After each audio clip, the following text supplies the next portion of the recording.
Hello friends and welcome to the first video of ES6 for beginners. इसके पहले video में मैंने आपको सेटअप और थोड़ी डिटेल्स बताई थी, लेकिन जो भी कंसेप्ट हमें समझना है ES6 के वो इस वीडियो से स्टार्ट हो रहा है। अभी तक आई होप कि आपने VS कोड इंस्टॉल कर लिया होगा। हमारे पास है VS कोड और मैं यूज़ कर रहा हूँ क्रोम।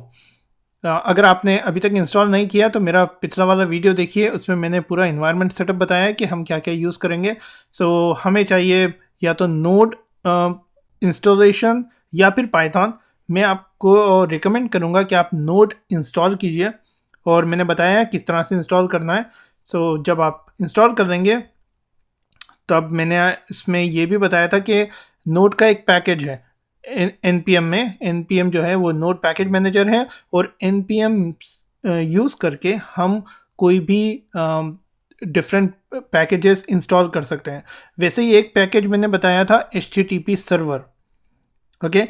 और HTTP सर्वर जो है वो कोई भी वेब सर्वर स्टार्ट करने के लिए रहता है। मैं यहाँ पर आपको बताऊँगा किस तरह से स्टार्ट करना है। वैसे तो मैंने पहले भी बता दिया है, लेकिन हम यहाँ पर देख रहे हैं कि मैंने क्या सेटअप किया हुआ है जस्ट टू गेट स्टार्टेड, ठीक है। मैंने एक फोल्डर बनाया है, उस फोल्डर का नाम दिया है ES6 गेट स्टार्टेड और इस फोल्डर को ओपन किया है। इस फोल्डर में दो फाइल्स हैं, एक HTML है और एक JS फाइल है app.js। HTML अभी एम्प्टी है। चलिए स्टार्ट करते हैं HTML और मैं यहाँ पर सिलेक्ट करता हूँ HTML5। VS कोड में इंटेलिसेंस होता है और इनबिल्ट एमिट होता है। एमिट EMMET जब आप सर्च करेंगे तब आपको मिल जाएगा। एमिट क्या करता है, कुछ शॉर्टकट्स हमें पहले से प्रोवाइड करके रखता है, ओके। जैसे कि मैंने अभी यहाँ पर टाइप किया था HTML और इसने मुझे ऑप्शन दिया HTML5 का। मैं जैसे ही इसे सर्च एंटर करूँगा ये इसने मुझे बॉयलर प्लेट कोड दे दिया, यानी कोड स्निपेट दिया, ओके। इसे करता हूँ मैं सेव। यहाँ पर हम दे देते हैं सिंपल ES6 गेट स्टार्टेड और इसे किया मैंने सेव। यहाँ पर देखिए app.js पे मैंने सिर्फ एक कंसोल लॉग दिया है और उसमें लिखा है वेलकम।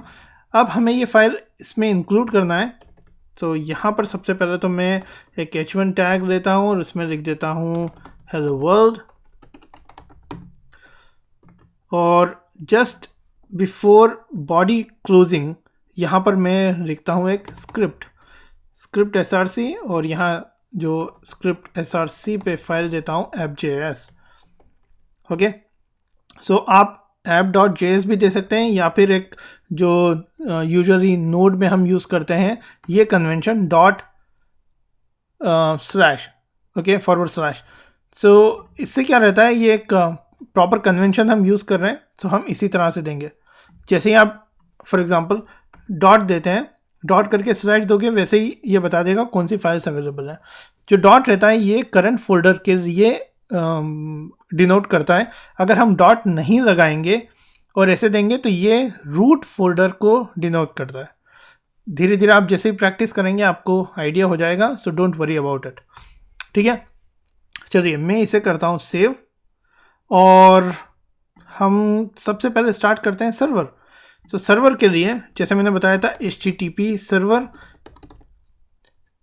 उसके बाद हम कोई भी पोर्ट नंबर दे सकते हैं, लेकिन मैं सिंपल HTTP सर्वर दूंगा तो वो एक डिफ़ॉल्ट 8080 पोर्ट ले लेगा। देखिए मैं करता हूँ एंटर, तो इसने बता दिया ओके 8080 पर अवेलेबल है। और ये जो अगर आपको आप देख रहे हैं यहाँ पर 127.0.0.1 ये और लोकल होस्ट दोनों सेम है। जब आप लिखते हैं लोकल होस्ट, जैसे कि मैं यहाँ लिखता हूँ लोकल होस्ट 8080, ये इनडायरेक्टली 127.0.0.1 को ही पॉइंट करेगा, ओके। इस वार्निंग को आप इग्नोर कीजिए अभी, क्योंकि ये जब हम डिफ़ॉल्ट रहते हैं तब ये फेव आइकॉन को सर्च करता है। डोंट वरी अबाउट इट, ठीक है। सर्वर स्टार्ट हो गया, इसको मैं क्लियर कर देता हूँ। हेलो वर्ल्ड प्रिंट हो रहा है और जब मैं इसे रिफ्रेश करूँगा तब यहाँ पर कंसोल पे वेलकम भी आ गया, ओके। चलिए अब स्टार्ट करते हैं हमारा कॉन्सेप्ट। सो हम स्टार्ट करेंगे, जो हमारा पहला कॉन्सेप्ट है हम देखेंगे variables and scoping. So variable simple है, सारी प्रोग्रामिंग लैंग्वेजेस में जिस तरह से होता है, आप एक वेरिएबल डिक्लेयर करते हैं। तो हम देखेंगे जावास्क्रिप्ट में किस तरह से वेरिएबल डिक्लेयर करते हैं और ES6 में क्या चेंज आया है। इसके अलावा इसके साथ ही बात करेंगे स्कोपिंग की। सो आपको थोड़ा बहुत तो स्कोपिंग का आइडिया होना चाहिए। सो आई होप आपको थोड़ा बहुत जावास्क्रिप्ट आती है, और बाकी ES6 के जो भी कॉन्सेप्ट्स हैं वो हम देखेंगे। तो चलिए स्टार्ट करते हैं। सबसे पहले देखते हैं कि जावास्क्रिप्ट 5 में यानी ES5 तक वेरिएबल किस तरह से डिक्लेयर करते थे। तो ये मैंने एक एग्जांपल लिया है लाइन नंबर 3 पर, इसे अनकमेंट करता हूँ। सो हम यूज़ करते थे वार, अभी भी यूज़ करते हैं, लेकिन ये है ES5 सिंटैक्स, जिसमें वार वेरिएबल नेम और उसके बाद इक्वल्स के बाद आप जो भी से वैल्यू देंगे इट विल डिक्लेयर वेरिएबल।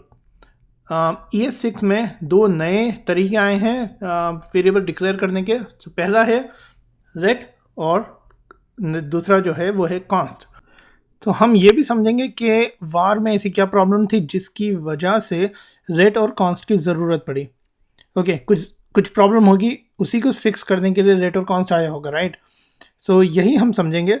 लेकिन ये समझने के पहले हमें एक कॉन्सेप्ट ज़रूरी है जो समझना, वो है स्कोप या स्कोपिंग। सो स्कोप का सिंपल मीनिंग होता है बाउंड्री यानी कि कौन सा वेरिएबल कहाँ पर एक्सेसिबल है और कहाँ पर उसका लाइफ स्पैन ख़त्म हो जाता है।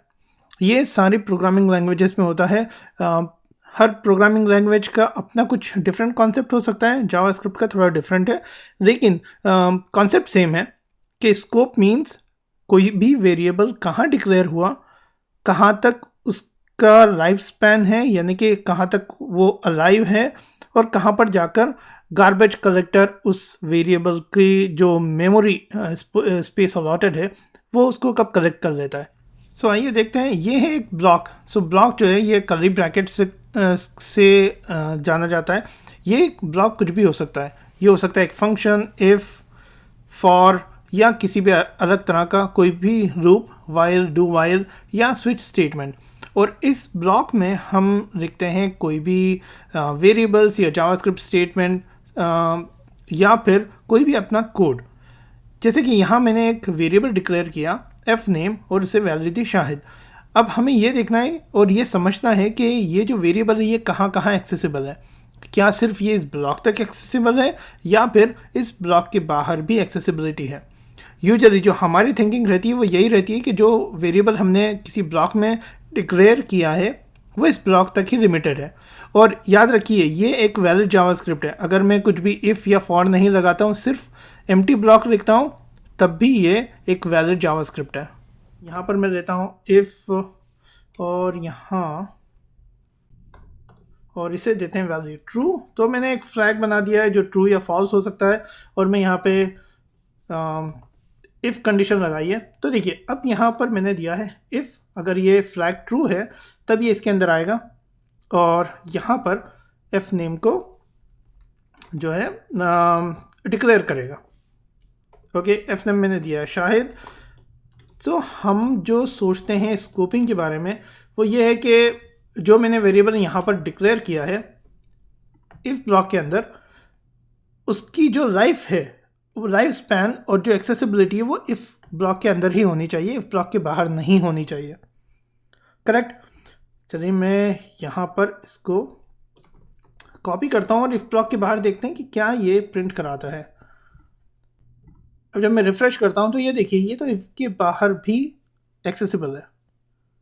लेकिन हम जब भी कुछ भी कंडीशन लिखते हैं और ब्लॉक्स लिखते हैं तब हम यही सोच के लिखते हैं कि ये जो वेरिएबल मैंने क्रिएट किया है इसका लाइफ स्पैन यही है। लेकिन यहाँ तो ऐसा हो रहा है जैसे कि ये वेरिएबल मैंने इसके बाहर डिक्लेयर किया हो, अल्टीमेटली लाइन नंबर 9 की तरह ही बिहेव कर रही है, राइट। तो ये जो प्रॉब्लम है ये जावास्क्रिप्ट में है, और जावास्क्रिप्ट में जब भी हम वार यूज़ करके वेरिएबल डिक्लेरेशन करते हैं तो ES5 तक जावास्क्रिप्ट में फंक्शन स्कोप होता था। फंक्शन स्कोप यानी जब आप फंक्शन क्रिएट करते हैं तभी नया स्कोप बनता है, बाकी किसी भी ब्लॉक में नया स्कोप नहीं बनता। इसको मैं एक और तरीके से समझाता हूँ। तो देखिए, एक प्रॉब्लम तो हमें समझ में आ गई कि ये जो वेरिएबल है ये इफ ब्लॉक के बाहर एक्सेसिबल है। ओके, चलिए अब देखते हैं कि क्या फॉर लूप में भी ऐसे ही होता है। सो ये एक लूप है सिंपल सा, इसमें मैंने एक वेरिएबल क्रिएट किया और इस वेरिएबल को कंसोल लॉग करा रहा हूँ। यहाँ पर थोड़ा डिफरेंस देखने के लिए हम देते हैं लास्ट नेम और कॉलन। ठीक है, चलिए इसको किया रिफ्रेश। अब देखिए यहाँ पर ये तो प्रिंट हुआ, दैट इज़ फाइन, लेकिन यहाँ ये जो वेरिएबल है ये इस फॉर लूप के बाहर भी एक्सेसिबल है। ठीक है, अब हम देखते हैं क्या फंक्शन में किस तरह से हो रहा है। तो हम क्रिएट करते हैं एक फंक्शन और इस फंक्शन को नाम दिया ग्रीट, और इस फंक्शन में मैं सेम चीज़ करता हूँ। ओके, और यहाँ से इसको कमेंट कर देते हैं ताकि ये हमें प्रॉब्लम क्रिएट नहीं करे। सो ये जो फंक्शन है, इस फंक्शन को कॉल किया मैंने ग्रीट। ठीक है, चलिए इसको रिफ्रेश किया। अब देखिए मुझे आ गई एरर। सो यानी कि ये जो है यहाँ पर जब फंक्शन में यूज़ करता हूँ तब जो फंक्शन के अंदर वेरिएबल मैंने क्रिएट किया है ये फंक्शन के बाहर एक्सेसिबल नहीं है। तो अब प्रॉब्लम हमें समझ में आई है कि सिंपल तरीके से बोला जाए तो जावास्क्रिप्ट में ES5 तक ब्लॉक स्कोपिंग नहीं था, सिर्फ फंक्शन स्कोप है। लेकिन ये प्रॉब्लम जो है ये सॉर्ट आउट हो जाती है अगर हम, अभी मैं इसे अनकमेंट करता हूँ और वार की जगह हम यूज़ करते हैं लेट। ओके, मैंने कुछ भी चेंज नहीं किया है, जो हमारा पहले लूप लिखा हुआ था यहाँ पर मैंने वार की बजाय क्या यूज़ किया है, लेट। अब देखते हैं, देखिए ये एरर आ गए। ओके, तो हमें समझ में आ रहा है कि लेट क्या कर रहा है। अब एक और बात देखते हैं यहाँ पर क्या, ये इसे रिफ्रेश करते हैं और मैं इसे कमेंट कर देता हूँ क्योंकि it is not accessible. Okay, so एक बात तो यहाँ क्लियर हो गई। अब हम देखते हैं आई का जो काउंटर है ये भी एक्सेसिबल है बाहर, लेकिन हम जब आई क्रिएट करते हैं तो हम काउंटर किस लिए क्रिएट करते हैं कि ये सिर्फ इसका स्कोप जो है, इस आई का स्कोप सिर्फ इस लूप तक रहे, इसलिए हम इसे भी चेंज कर देते हैं लेट में चेंज किया। अब मैं इसे रिफ्रेश करता हूँ और चेक करता हूँ आई की क्या वैल्यू है। देखिए अब आई बाहर इसके बाहर एरर दे रहा है, यानी कि हमारा एक नया वेरिएबल क्रिएट नहीं हो रहा है, ग्लोबल स्कोप में नहीं जा रहा है या आउटर स्कोप में नहीं जा रहा है, आउटर स्कोप को डर्टी नहीं कर रहा है। सो लेट का जो फ़ायदा है वो हमें समझ में आ गया, राइट, कि एक प्रॉब्लम थी वो प्रॉब्लम सॉर्ट आउट हो गई। ओके, नेक्स्ट प्रॉब्लम जो है वो देखते हैं। मैं यहाँ पर क्रिएट करता हूँ एक वेरिएबल और इसको देता हूँ ग्रीटिंग, गुड मॉर्निंग।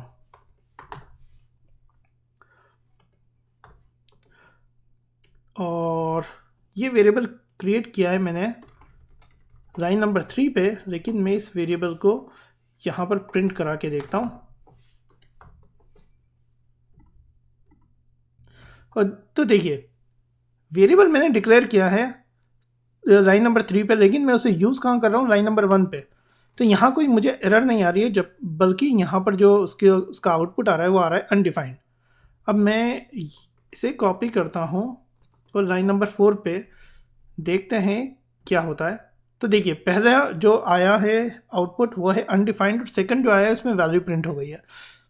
सो मेरे हिसाब से तो जो ये लाइन नंबर 1 है ये एरर थ्रो करना चाहिए, क्योंकि हमने वो वेरिएबल डिक्लेयर ही नहीं किया तो यूज़ कैसे कर पा रहे हैं। और ये जो पूरे फिनोमिनन है या ये जो बिहेवियर है इसे बोलते हैं हॉइस्टिंग।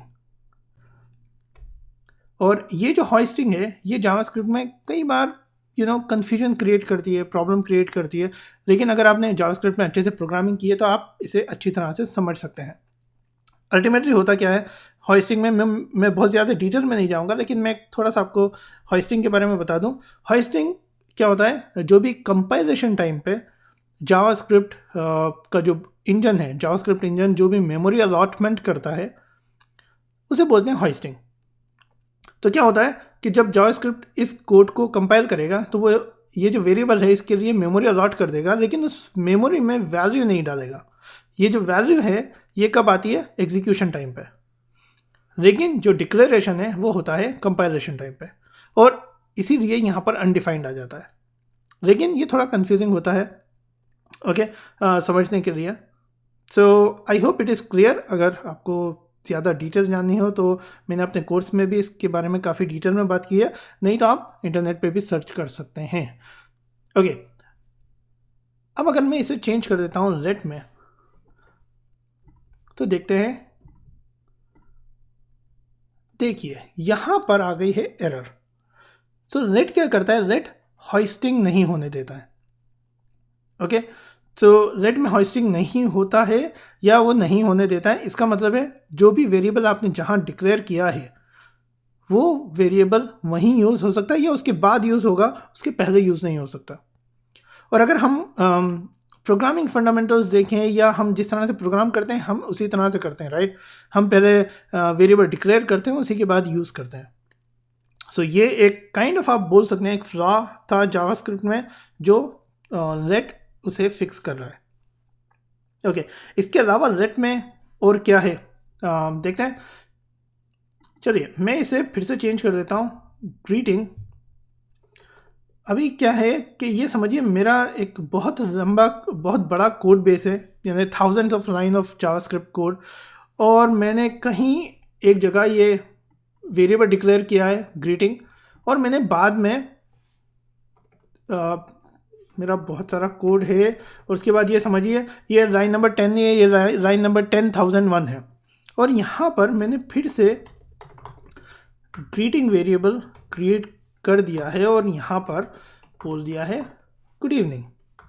ओके